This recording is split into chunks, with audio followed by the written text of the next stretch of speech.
Bonjour à toutes et à tous, bienvenue dans ce débrief de l'épisode 2 de House of the Dragon, saison 2. Je suis en compagnie d'Adrien, comme toutes les semaines. Comment ça va? Bah ça va Thomas, parce que j'ai vu un très bon épisode, qu'on va débriefer, et on va tous dire. Oh le spoil, ça y est, il le dit tout de spoil. suite que c'était un très juste bon qu'il était bien. épisode. Meilleur que le premier.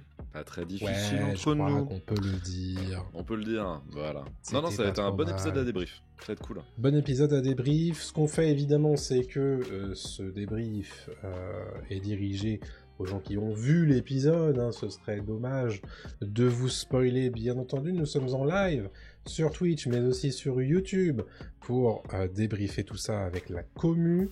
N'hésitez pas à la rejoindre sur les différents réseaux sociaux ainsi que sur notre page Discord, mais aussi Ko-fi pour vous abonner, bien entendu.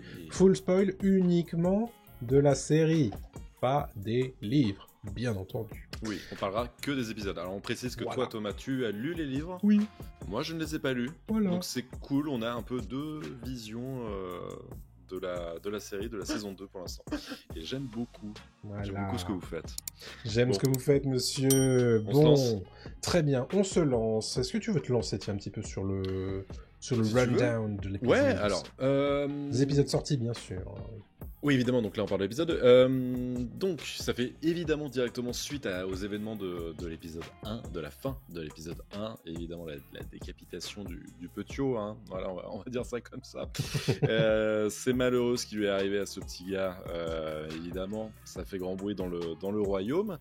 Et donc on part directement dans une chasse à l'homme. Oui. Le coupable. Mais bien sûr. Qui a assassiné l'héritier. Qui a fait quoi? Qui a fait quoi? Qui a tué, qui a décapité, quoi. C'est le nouveau jeu à Westeros. Et assez vite, il y a des pistes.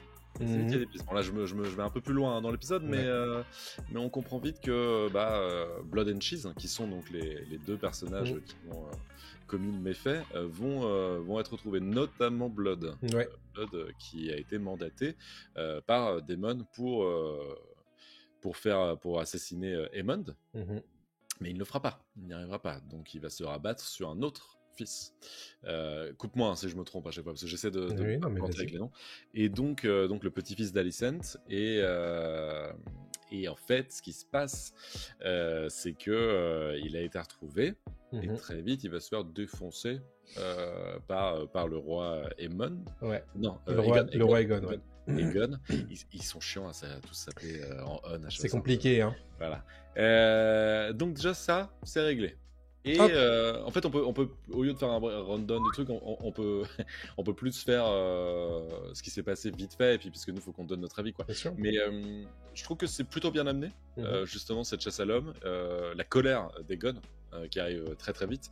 Et je te disais dans l'épisode précédent que je le trouvais plutôt cool comme roi, plutôt détente. Et toi, je sentais bien que t'étais un peu genre, ah bon, t'es sûr? Et là, je vois bien les travers du personnage, et qu'en fait, c'est pas un mec si sympa que ça. Faut dire que la situation est... c'est légitime, hein, ce qu'il fait. C'est comment ne pas se mettre en furie quand ton enfance vient de se faire décapiter chez toi. J'entends. Mais bon. Bon, c'est ok, je comprends. Mais derrière, lui, il part vraiment dans une folie furieuse de faut retrouver qui c'est, quitte à tuer des innocents aussi. Parce qu'après, en fait, là, oui, voilà... Et il sait que ce sont des chasseurs de rats du royaume un chasseur de rats qui a aidé justement Blood à décapiter le gamin, et lui il se dit j'en ai rien à foutre, je vais justement pendre tous les chasseurs de rats que je trouve sur la place publique, en tout cas le long des murs de Port-Réal, et au grand désarroi de Otto Hightower, l'actuelle main du roi, et en fait jusqu'à la fin de l'épisode, parce que finalement Otto, en disant tout ce qu'il pense, se fait défoncer par Aegon, petit branleur qu'il est. Il dit mais de toute façon moi je fais ce que je veux, et puis voilà. C'est moi le roi. C'est moi le roi. T'as vu ce qu'il y a sur ma tête, c'est une couronne. C'est une couronne. Non mais c'est ça. Et après logique qu'il agisse comme ça en tant que petit con bien sûr. Qui tient le royaume, quoi. Toi, vas-y. C'est malin ce qui se passe du côté d'Aegon, parce que effectivement, on le disait la semaine dernière, il y avait un côté presque, on peut s'identifier à lui la semaine dernière en mode, t'as l'impression qu'il veut bien faire, mais bon, rappelle quand même que c'est un violeur, hein, Aegon, donc bon, c'est pas non plus le mec le plus sympa du tiroir. Et évidemment, ce symbole qui ouvre l'épisode, c'est qu'il est en train de défoncer la maquette de son père. Oui, tout à fait. La maquette qu'il a passé toute la saison à faire construire. Trop bien cette maquette. Elle est trop belle. Elle est trop belle. Et donc du coup, tu vois bien que il faut bien qu'il passe ses nerfs quelque part. Mais derrière, en fait, il ne s'arrête pas. C'est-à-dire que il y a le conseil restreint qui est dépêché et lui dit mais en fait, on déclare la guerre. Là, c'est bon. On sait très bien qui fait ça. On sait très bien ce qui nous reste à faire. Et donc, c'est là qu'arrive Otto Hightower avec son côté un petit peu manipulateur et qui... Il n'y a pas d'état d'âme avec Otto Hightower. C'est vraiment genre, ok, il y a cette situation, bon le fils est mort, désolé. Vous avez le droit d'être triste. Par contre, comment est-ce qu'on fait pour faire en sorte que cette situation nous serve ? Ouais, froid, clinique. Ah ouais, il est incroyable, Otto, là-dessus. Et évidemment, il est repoussé par et sa fille et son petit-fils, qui veulent pas entendre parler de ça, mais il a quand même gain de cause, au final, puisqu'ils organisent du coup une grande procession dans les rues de Port-Réal pour pointer du doigt, non pas Daemon, mais Rhaenyra, et c'est malin de faire ça, puisque Rhaenyra, c'est quand même l'héritière, on le rappelle, légitime, qui potentiellement à Port-Réal a encore des sujets qui lui sont fidèles, et le fait de mettre en scène le chagrin de la couronne, et particulièrement de deux femmes que sont la grand-mère de Jaehaerys et la mère de Jaehaerys dans toute cette procession, dans ce bain de foule, c'est malin de la part d'Otto Hightower pour faire en sorte que ça génère aussi de l'inimitié contre Rhaenyra, qu'on appelle la cruelle, etc. Donc il est fort. Elle est rhabillée pour l'hiver. Ah bah ça, clairement. Et l'hiver arrive, attention. Voilà. Et d'ailleurs, du coup, réaction très forte de la part de Rhaenyra à Dragonstone, qui dit Daemon finit par l'assumer quand ils sont entre quatre yeux, mais qui lui dit mais pourquoi t'as fait ça ? Tu m'as mis devant le fait accompli, et particulièrement dans une situation qui est très difficile, dans une situation où les maisons sont censées se déclarer pour l'un ou pour l'autre. Faire ça, c'est compliqué. Scène tendue, hein. Ah bah clairement. Scène tendue, où c'est bien la scène où il est violent, voilà, il jette un verre. À nouveau violent d'ailleurs, puisqu'il l'avait été dans l'épisode 10. Il est limite à vouloir la taper, hein. Donc même s'il y a une tension sexuelle quand même entre les deux, mais voilà, on sent qu'il peut partir en vrille très très vite, hein, Daemon. Daemon, c'est Daemon. C'est franchement un très bon épisode pour ça, parce que je trouve que les conséquences sont bien traitées. Tu vois la logique aussi de cet assassinat que tu comprenais pas forcément au début. Tu disais c'est un peu random en fait de faire ça, quoi. Et en fait de l'autre côté, c'est ça que j'adore en fait avec Game of Thrones et avec les bouquins de George Martin, c'est parce qu'en fait il arrive toujours à retourner une situation. Il y a plusieurs couches en fait à une situation, il y a plusieurs strates à chaque fois, quoi. Donc en fait on en parlait avec Otto Hightower, je trouve ça génial que derrière il utilise cette situation pour faire la guerre à Rhaenyra d'une façon un peu plus subtile. C'est quoi les phrases? C'est qu'en gros ça vous servira plus que 1000 hommes en fait. Cette procession sera beaucoup plus forte qu'en fait que simplement envoyer 1000 hommes contre Rhaenyra, ce qui est totalement vrai en plus, hein, parce que donc c'est très malin, et ça met aussi en porte-à-faux évidemment Alicent et sa fille. Elena, Elena qui a pas envie d'être là.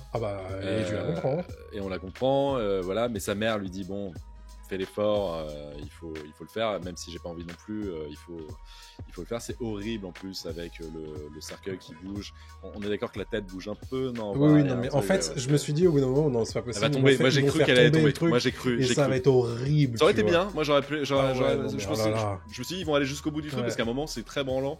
Et tu fais, ça va tomber, quoi, parce qu'il y a des gens qui bousculent.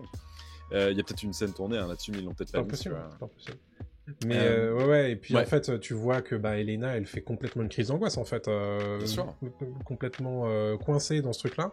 C'est vrai que ils en font ils le font bien, quoi. Tu sens que c'est l'attention est là, quoi. Ils vont jusqu'au bout. Ça, et une question dans le chat, est-ce que la tête tombe dans le bouquin? Est-ce que tu t'en souviens? Alors dans le bouquin, il y a pas cette, je crois pas qu'il y ait cette procession dans le bouquin. Ah d'accord, qui est quand même un gros morceau de l'épisode. Il me semble pas. D'accord, ok. Il me semble pas. J'ai pas encore tout relu, mais je crois pas.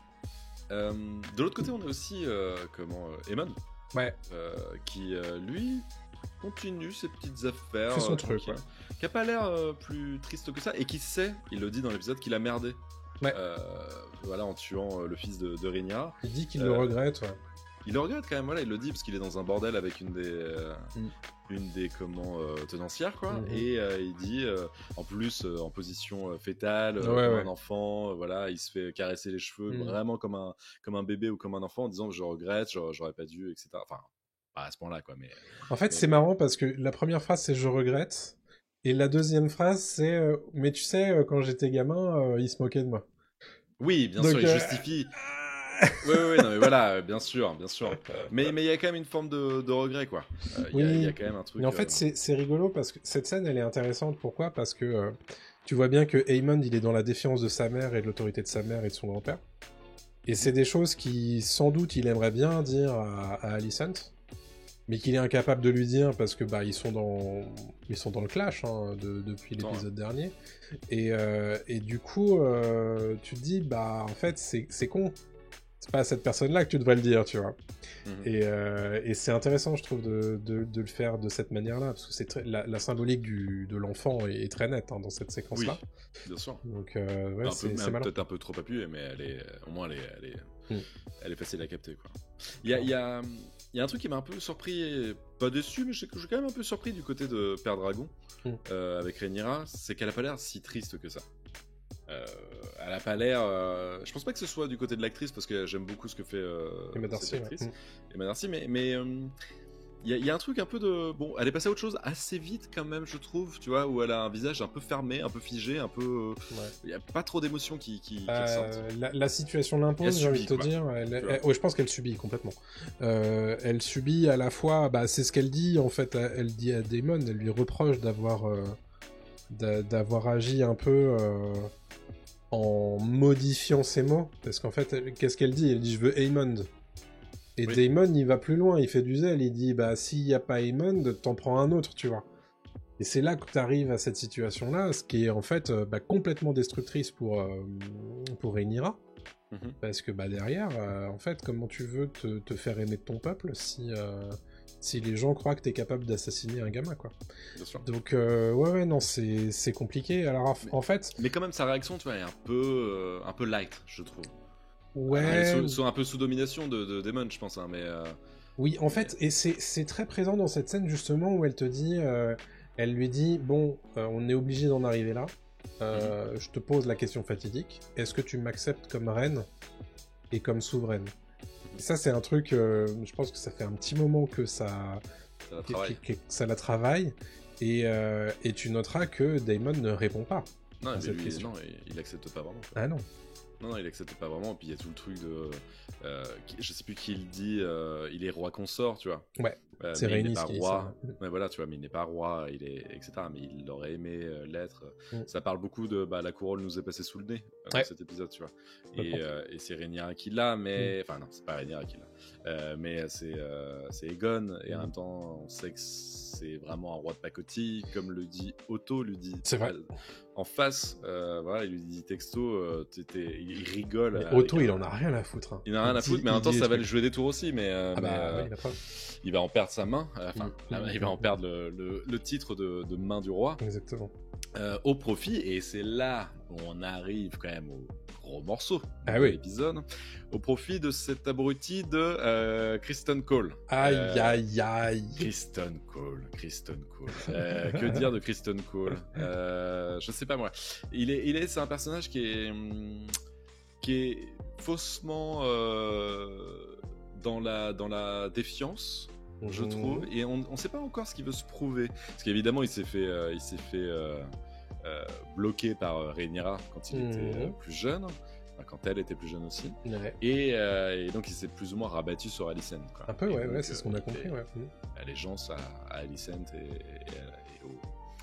et au vert, c'est les verts, hein, on est d'accord. Tout à fait. Aujourd'hui dans cet épisode se passe le meurtre du gamin, et lui se dit je vais être encore plus débile que les Noirs, donc Daemon, même si c'est pas exactement que c'est Daemon qui a mandaté Blood pour le meurtre, en envoyant. Mais alors, le truc est génial, hein. Je trouve le concept super, mais t'as vraiment l'impression que c'est une bataille de deux débiles en fait. Et en envoyant l'un des jumeaux, Eric. Il envoie Arik Cargyle. Arik, voilà. Ouais. Pour se faire passer pour Eric Cargyle, du coup son jumeau identique. C'est ça. Qui sert Rhaenyra. C'est du génie sur le papier. Un peu gros, un peu too much, un peu cartoon, je trouve même. Mais rigolo. Et quand il commence à faire ça, je fais ça va être trop drôle et tout, ça va être sympa.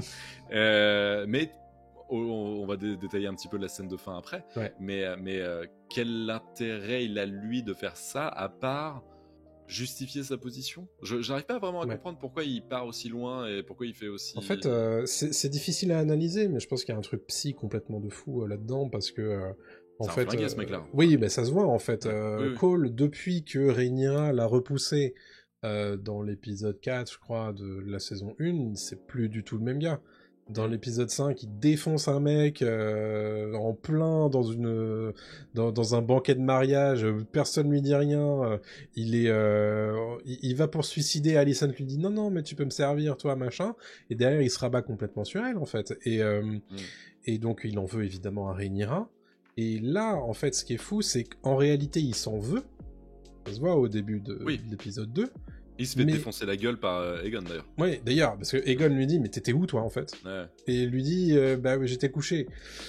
C'est pas ton rôle en tant que garde royal. Hein. Et effectivement, donc il y a la culpabilité d'être responsable en fait de cette mort-là, puisque c'est un de tes vœux les plus forts hein, quand t'es garde royal, c'est de protéger la famille royale. Donc que fais-tu quand il y a un des gamins de la famille royale qui est en train de se faire décapiter? Toi, t'es en train de t'occuper de la reine douairière. Bon, c'est pas très malin, mais en fait, ce qu'il fait, c'est qu'il transfère sa culpabilité sur Arik Cargyle, et il lui dit... En fait, mais t'étais où, toi? Non, mais c'est très étonnant ce qu'il fait. Et il le fait, mais sans aucun état d'âme. Et ça, je trouve que c'est très Kristen Cole, je trouve. Et en plus, je pense qu'il a même pas l'idée du plan avant d'aller voir... Possiblement Arik, pas, ouais. Je pense que c'est plus en... C'est plus en discutant avec lui, tu vois, que ça lui vient. Je sais pas, hein, peut-être que c'est ça. Mais en tout cas, le plan.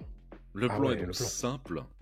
C'est de faire passer le jumeau pour l'autre jumeau et d'aller jusqu'au chevet en fait de Rhaenyra et puis de l'assassiner. Le plan se passe plutôt bien au début, même si on sait pas trop pourquoi. D'ailleurs, Vert Blanc qui se dirige vers la plage. D'ailleurs, Vert Blanc peut faire un tout petit truc. Mysaria. Bon, je suis pas pour l'instant convaincu par le perso. Je vois pas très bien où elle va et ce qu'ils veulent faire avec ce perso, quoi. Mais bon, on verra plus tard. Je sais que toi, en fait, moi, je me dis. Non, mais en fait, le truc, c'est que moi non plus, je sais pas trop ce qu'ils font. Ouais. Mais j'ai l'impression qu'ils étaient simplement en train de s'en débarrasser, tu vois. Du perso. Oui, mais il y a un moment où elle se retourne. Mais il y a cette micro-scène et je me suis dit, mais alors du coup, elle les a prévenus ou elle les a pas prévenus? Ce que je me dis. On sait pas. Et en fait, bah oui et non. Pas peut-être, quoi, mais à la fin, on voit l'épisode et on fait non, ça s'est fait un peu comme ça, quoi. Enfin, bon, bref. Il arrive jusqu'au chevet, il évite son frère, évidemment. Il y a toute une scène un peu de labyrinthique où il traverse les couloirs de Pendragon. Il arrive jusqu'à Rhaenyra, c'est dans sa chambre, il dégaine son épée et là, son frère débarque et il y a Ryu versus Ryu. C'est tout à fait ça. Où, on ne sait plus qui est qui et est-ce que le gentil, il y a pas de gentil quoi, qui est le frère mandaté par Christian Cole et l'autre quoi. Et à la fin, les deux meurent quoi. On va faire ça simple, on va pas ceux qui ont vu l'épisode le savent. À quoi bon? Enfin, si, à quoi bon, je sais pas ça, c'est juste que c'est un coup dans l'eau, quoi. C'était un coup dans l'eau, ça n'a pas fonctionné. Et Rhaenyra, derrière, est choquée. Elle est sur le cul, quoi. Littéralement, d'ailleurs, elle est par terre. Et ne sait pas trop ce qui s'est passé, en fait. Elle comprend pas trop. Mais par contre... c'est pas pour rien, c'est qu'en fait, j'imagine pour les prochains épisodes que ça va déclencher une peur en elle en fait, la mort peut venir jusqu'à moi maintenant, et en fait, il va falloir faire quelque chose, quoi. Il va falloir agir parce que sinon, et puis avec le visage de mes propres alliés aussi. Avec le visage, exactement. C'est ça qui est très important, c'est que tu te dis comment ne pas devenir complètement paranoïaque quand tu viens de vivre un truc pareil. Carrément. Et c'est exactement ce qui se passe chez Aegon en fait. Aegon qui au début de l'épisode comprend que en fait il peut être frappé à tout moment chez lui dans sa propre chambre et c'est ce qui se passe pour Rhaenyra en fait là dans cette fin d'épisode. Moi j'aime beaucoup cette fin d'épisode parce que c'est effectivement un des moments importants du bouquin qui réussissent à traiter correctement et c'est pas évident pourtant parce que ça reste qu'un duel à l'épée. Et je trouve malin d'avoir fait en sorte qu'on perde totalement nos repères et qu'on ne sache plus qui est qui au bout d'un moment. Ouais. Parce que ça, je trouve que c'est malin, parce que tu pourrais très bien te dire oui, alors c'est lui, ok, donc je suis, mais en fait, c'est plus lui. Tu sais, et quand il en reste plus qu'un qui se tient devant Rhaenyra, tu te dis, mais attends, c'est le bon ou c'est le mauvais? Enfin, c'est Eric ou c'est Arik? Et là, il finit par se suicider. C'est ça que je trouve un peu dommage, parce que j'aurais bien voulu qu'il joue un petit peu avec ça, tu vois. Ouais, c'est vrai. Qu'il fasse l'espion, quoi. Mais disons que c'est un peu gâché très vite comme concept. Je trouve que le concept était cool, quoi, d'avoir un petit peu un agent dormant, un agent secret, tu vois. En fait, je me suis dit, au bout d'un moment, en fait, ça se trouve, ils vont être obligés de le tuer parce qu'ils savent pas si c'est Eric ou Arik. Oui, voilà. Je pense que dans tous les cas, il l'aurait tué. Mais j'aurais bien aimé peut-être un duel entre les deux sans que les gens le sachent. Et que derrière, tu vois, ça... mais bon, là, on partait plus sur un truc un peu rigolo, voilà, qui m'aurait fait moi, mais qui était peut-être pas dans l'esprit de la série, quoi. Et puis en l'occurrence, en fait, dans le bouquin, c'est vraiment 3 pages. Hein. Donc, ah ouais, d'accord. En fait, j'ai des gens qui commentent sur ma vidéo aujourd'hui qui disent, non, c'est dommage, ils sont un peu expédiés ces personnages-là, mais en fait. C'est un peu le cas aussi dans le bouquin, quoi. Mais donc du coup, et en fait, s'il y a des gens qui sont curieux des différences entre le bouquin et la série, en fait, le bouquin, il n'est pas définitif sur ce qui s'est passé et sur la mission d'Arik Cargyle à Dragonstone, puisque en fait, ils savent pas si c'était pour tuer un des enfants de Rhaenyra ou si c'était pour tuer Rhaenyra elle-même. Là, ils sont carrés. Là pour le coup, voilà. La série fait des choix hein, dans des trucs qui sont... puisque on rappelle que c'est une chronique historique et donc souvent on a des sources contradictoires, etc. Et en fait, si tu veux, les sources là sur ce moment-là, c'est soit des chansons que les poètes chantent et qui sont souvent un peu très romancées en disant que les deux frères se sont dit je t'aime à la fin avant de mourir, machin. Donc ce que choisit de faire l'épisode. Et en fait... il n'y a pas de suicide dans le bouquin. En fait, ils meurent tous les deux en se donnant des coups mortels, quoi. Je pense que c'est plus malin d'avoir fait le suicide parce que ça aurait été... Je pense qu'il y aurait plein de gens en 2024 qui auraient fait ouais, c'est un peu gros quand même qu'ils se tuent tous les deux en même temps. Hein. Oui, on les connaît un petit peu les commentateurs sur internet. Donc voilà. Mais ça marche bien. C'est une scène qui fonctionne. La scène fonctionne bien et je trouve que les deux acteurs se donne bien en fait pour cette séquence là et elle fonctionne donc très franchement moi j'étais plutôt ravi je pense qu'il y a une question dans le chat, est-ce que le jumeau survivant c'était lequel du coup? Je pense que c'était le gentil en fait, enfin le gentil pour Rhaenyra parce qu'il dit une phrase c'est possible, c'est probable, my queen, je sais plus quoi, enfin machin, et donc il la défend. Oui, il me semble hein. Et en fait je pense qu'il peut pas vivre avec la culpabilité d'avoir tué son propre frère. Ouais, voilà, c'est terrible et donc il s'excuse auprès de Rhaenyra, c'est... Mais il peut plus le faire, quoi. Ouais. Et donc ça a quand même des conséquences. C'est pas un coup d'épée dans l'eau sans mauvais jeu de mots, c'est que après Aegon apprend que comment Cole a eu cette idée, a envoyé l'un des jumeaux pour tuer Rhaenyra, et arrive cette scène avec Cole, Aegon et Otto Hightower, dans laquelle Otto Hightower dit mais qu'est-ce qu'il a encore fait. Littéralement il dit qu'est-ce qu'il a fait, excuse-moi, quoi. Et il lui explique tout ça, et Aegon est très content, il trouve que c'est une superbe initiative, et que ce serait mieux que Cole devienne main du roi plutôt que Otto Hightower.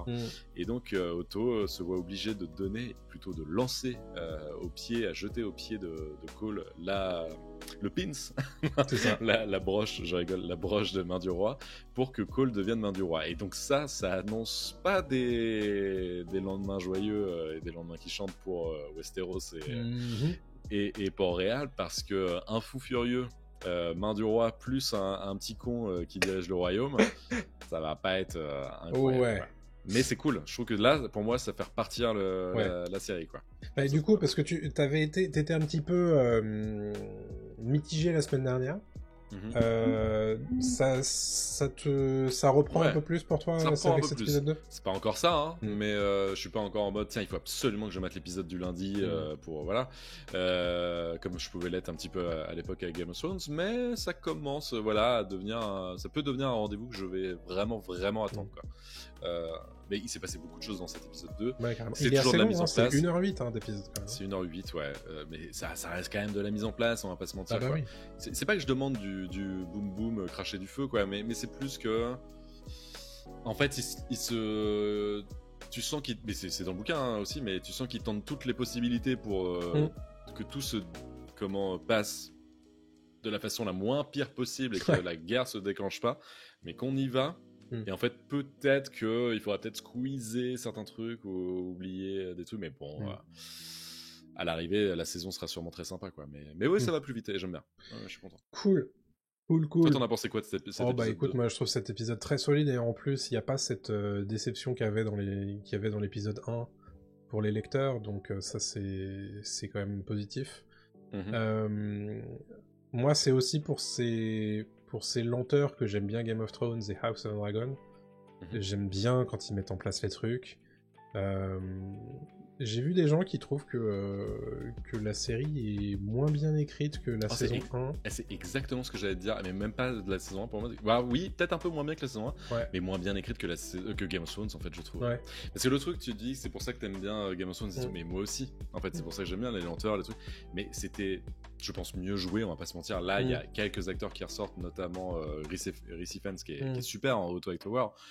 Matt Smith, qui est un peu tranquillou, hein, il est pas non plus à tomber, quoi. Mais Game of Thrones, on avait de l'acting au top du top et une écriture, mon pote. Enfin, franchement, c'était du petit lait tout le temps, quoi. On adorait ça, quoi. Là, tu fais, c'est des discussions de couloir, quoi. Mais bon, c'est pas non plus, c'est pas à tomber, quoi. Je suis pas pendu aux lèvres comme à l'époque avec les Lannister et tout. Je voulais absolument savoir ce qu'ils allaient dire et comment ils allaient, tu vois. Je sais pas. Ouais, non, mais je comprends la critique. Après, pour le coup, moi. En fait, moi, j'aime bien ce qu'ils font. Ce que je trouve juste, c'est que, vu qu'on sait que... Enfin, on voit bien qu'ils ont peu de temps d'écran, et qu'en fait, toutes les scènes qu'ils font, elles ont un objectif. Et moi, sachant ce qui va se passer, je me dis... en fait, il n'y a pas de fausse piste. On te met un truc, c'est parce que ça va servir, tu vois. Il y a des fusils de Chekhov dans tous les sens. Ouais. Et tu te dis, c'est presque trop straightforward, dans le sens où ça va presque tout droit, quoi. Ça manque un peu, peut-être même de légèreté, parfois. Ah bah là, la légèreté, t'en auras pas des masses. Hein. Non, mais c'est pas ça, mais tu vois, des fois, dans Game of Thrones, c'était ultra dark, mais t'avais parfois des moments qui, tu vois, compensaient tout ça aussi. Enfin, je sais pas, il y avait... Puis ouais, c'est ce qu'il dit dans le chat aussi, on voyage pas, quoi. On voyage pas, mais après c'est l'histoire qui veut ça, hein, j'entends, hein, mais c'est vrai que c'est un peu... Je trouve que c'est un peu lourd parfois, tu vois ce que je veux dire, l'ambiance est un peu pesante en fait. Oui, mais... Et même au-delà de oui, c'est l'histoire, ouais, mais bon, bref, je me comprends. Mais moins bien écrit, je pense que c'est sûr et certain, c'est moins bien écrit. Ouais, mais écoute, faudra voir. Moi j'attends... Moins bien dialogué, ouais, tu le sens, c'est moins... Tu vois. Ouais, oui, peut-être. Bah après, il faut rappeler aussi que cette saison 2, elle a été produite avec pas tous ces scénaristes, donc compliqué. Mais moi, j'attends de voir aussi. Je suis un peu dans l'expectative, je vais pas mentir quand même. J'attends de voir comment ça va péter, quand ça va péter, et jusqu'à quel point. J'ai un peu peur, en fait, qu'on nous promette des trucs et qui au final ne seront pas montrés. Et ça c'est ma crainte en fait. C'est dangereux ça. J'ai un peu peur que on ait qu'on ait des séquences dont on voit que le final et la conséquence, mais pas l'action. Et ça m'inquiète un peu. Mais tu sens déjà que ça peut être le cas là ? Bah en fait, moi pour décortiquer un petit peu les trailers chaque semaine, je vois des trucs qui sont des points importants, mais je vois pas le pendant. Donc je me dis attention. Attention là. Franck nous dit vous êtes dur. On est peut-être un peu dur. Mais très honnêtement, ce deuxième épisode est très cool. Il est mieux, hein. Moi, je premier épisode, moi j'ai bien aimé. Même si, voilà, en tant que lecteur, je m'attendais un petit peu mieux sur Blood and Cheese. Là, ce deuxième épisode, moi, je l'ai trouvé très convaincant. pour le coup. Bon, je peux aussi dithyrambique que toi, je le trouve mieux, plus convaincant, mais j'attends vraiment de voir la suite, quoi. Non, c'est encourageant. On se croire, tu sais, comme au lycée, au bulletin. C'est encourageant. Un encourageant. Alors, la semaine dernière, on était sur 3,5, moi je suis plus sur 4, là. Ouais, je suis sur 4 aussi. Ah, 4 c'est bien. 4 c'est bien, 4 c'est bien. C'est bien, voilà. Ouais, non, 4 c'est bien. Tu vois, on est peut-être dur pour toi, mais on lui donne la même note que toi, donc au final, c'est que c'est pas si mal. Ça va. C'est que c'est pas si mal. On argumente différemment. Mais non, mais peut-être que parfois on insiste trop sur certains trucs. Mais, oui, ça reste de la fiction et une série, il faut pas non plus. Voilà. Non, mais honnêtement, moi, évidemment, encore une fois, une série, ça se juge saison par saison. Exactement. Donc une fois qu'on aura le truc total, ça sera... On avait fait l'erreur de juger que les 3 premiers épisodes à l'époque de House of the Dragon dans notre podcast. Et des Anneaux de pouvoir d'ailleurs. Et en fait, voilà, on l'avait mis face aux Anneaux de pouvoir. Et le résultat, c'est qu'on avait préféré les Anneaux de pouvoir au moment où il y avait seulement 3 épisodes diffusés. Et à l'arrivée, en fait, les Anneaux de pouvoir s'est fait balayer. Et on a adoré le reste de la saison de House of the Dragon. Exactement. En fait, et c'est ce qu'on avait dit d'abord de la saison 1, c'est que la saison est lente, prend le temps de se mettre en place, etc. Donc forcément, il y a une petite attente que ça pète assez tôt en saison 2. Et effectivement, ça pète. Parce que bon, il se passe pas rien. On peut pas dire qu'il se passe rien dans ce début de saison 2. Mais vu qu'on met en place les pions un petit peu tout le temps, bah forcément, c'est... Ouais, je peux comprendre qu'il y ait des gens qui se disent « Ouais, bon, c'est... quand est-ce que ça y va, quoi ?» Bien sûr. Ouais, mais ça va venir. Ça va venir, j'ai confiance. Soyez patient. J'ai confiance. Écoutez, ben voilà, je pense qu'on peut conclure là-dessus ce petit, une demi-heure déjà de débrief. C'est très bien. House of Dragon saison 2 épisode 2. Dites-nous dans les commentaires de cette vidéo et de ce podcast s'il y en a, ce que vous en avez pensé vous, quelle est votre note entre 1 et 5, bien sûr, et quelles sont vos théories pour l'épisode 3. Tout simplement. On sera très curieux évidemment d'écouter tout ça, de lire tout ça.